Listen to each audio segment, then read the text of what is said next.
That's Jack. This is the house as we found it. And this is Jack and me in this room. And this is after the porch had been taken off and had been cleaned up and it was on its way. And that other one back over there is the same thing. Lovely. Just put something in that chair maybe there. Anyway, that one over there. Yeah, that'll be good. Just put, this shows you how we took the porch off down here and then got it back to the Queen Anne house. This is once it's cleared and beginning to take its shape like it is. It would have been on the ground if it hadn't been, if Jack hadn't gone. Oh, and I had expressed an interest in it. And when I first met Jack, and my grandmother said, don't ever go to Orange County. Jack's father was the president of the Taylor Family Association. And I've always said, if you lift up a rock over there, 10 Taylors will crawl out. And they had a vice president from every state in the Union. And my uncle, Joseph Willis Taylor, was the vice president for Texas, bachelor. And I rattled around in a big old, what they call the Queen Anne house, that's those big, big houses, with my grandmother as an only child. And I would hear about all these cousins of mine. Then they met in Louisville, Kentucky back in the 20s, about every other year for a few years. And my uncle would come back and I was just absorbed with all this, where are all my cousins, where are all my cousins? And that's why I don't care how tired or how busy I am, if you wave the flag if I'm a cousin, stop what I'm doing, and I'm going to make time. I don't care if you never see me again or even if I don't see you again, but I want to be sure that when you came to Orange County, you learned something about this place and felt like you were coming home. And I hope you do feel that way. You feel some feeling that this is your house, you know?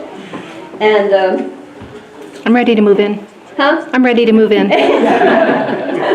This young lady is the director of the met him and he said, you're going to Bloomsbury? And I said, oh yes, my grandmother said, don't ever come to Orange without going to Little Bloomsbury. It's a romantic, historic little house.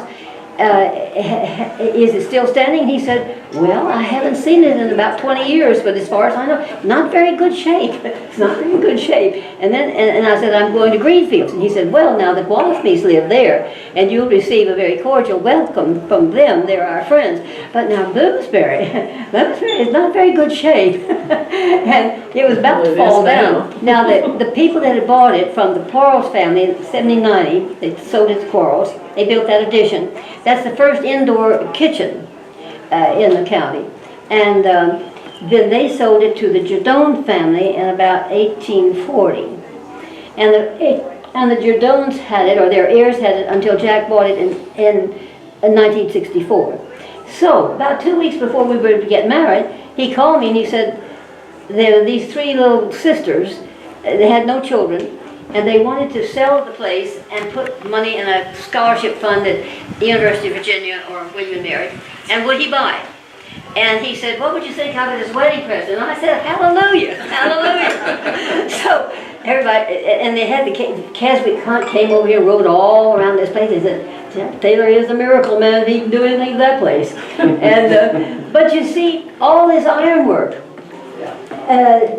was in place. And the people that owned it didn't have any money. They were just poor.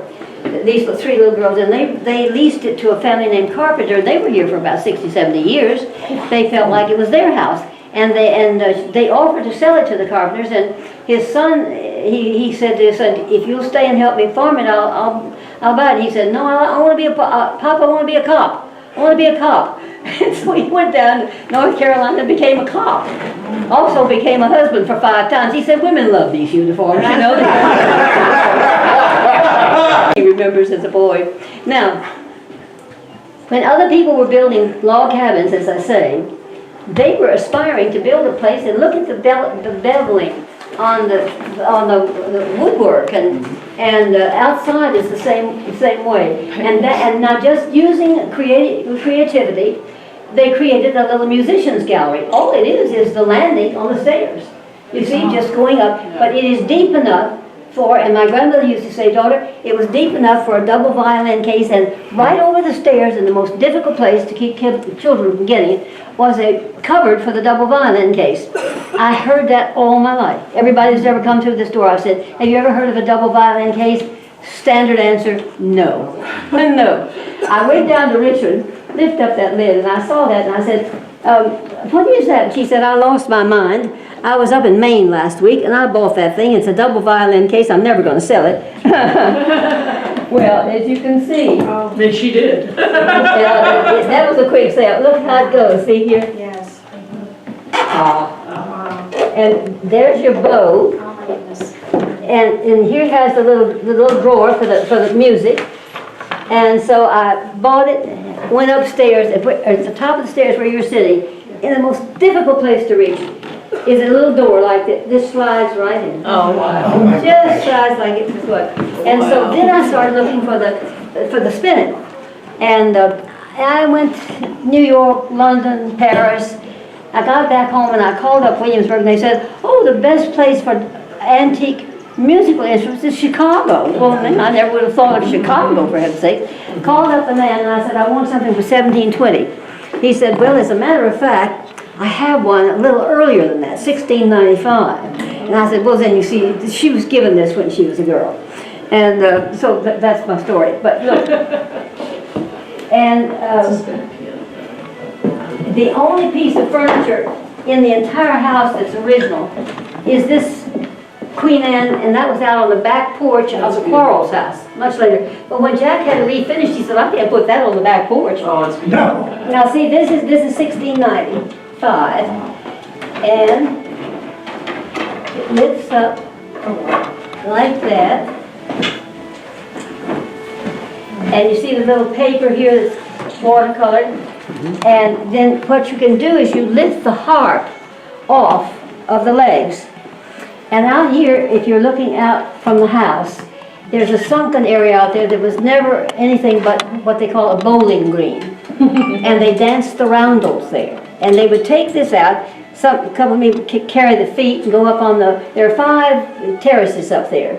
And they would, and then put the harp on top of it and they could dance out there.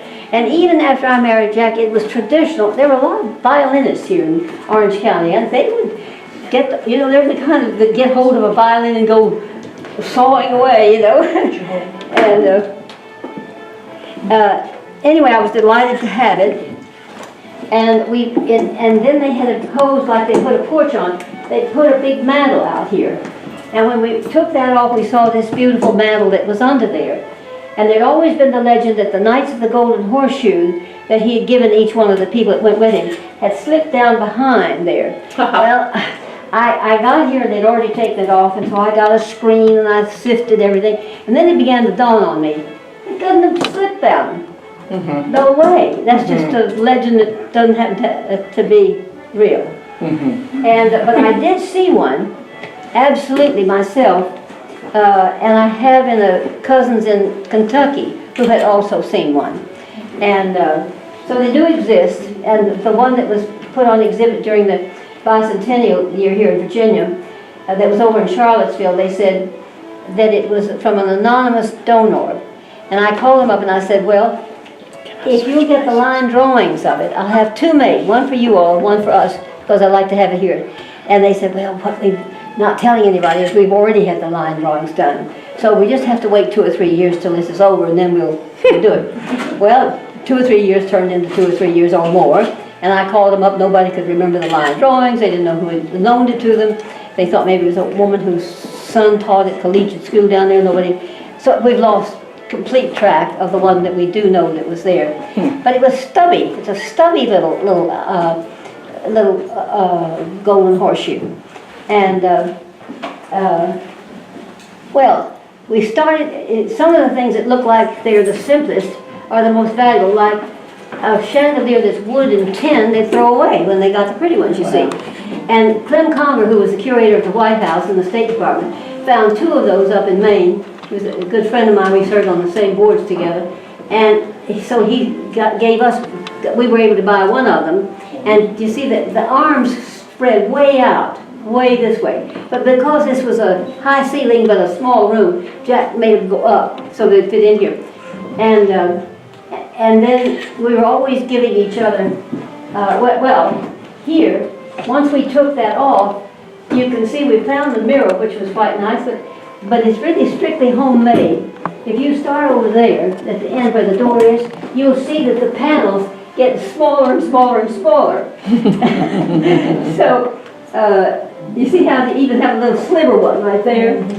Well, that, you can see the nails up there where he decided, shall I center it on that or center it over this? Turned out to be this. And now this is a little conceit that dates back to 1725.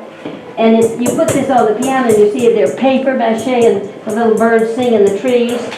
And here are the little, these also date back to the early 1700s. This is one of the 5 portraits of Madison painted from life. It was commissioned by Dolly, and William Dunlop was the artist, and it was out at Montpelier in that little ante room, you know, before you go into the Great Hall. It was there about 40 years.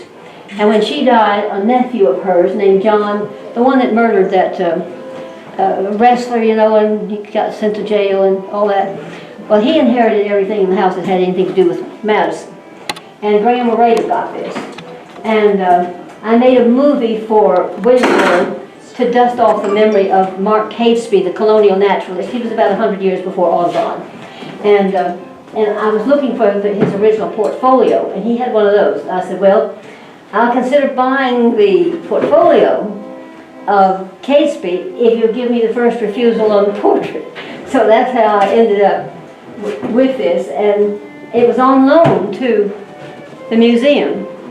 And we had a woman who was just awful.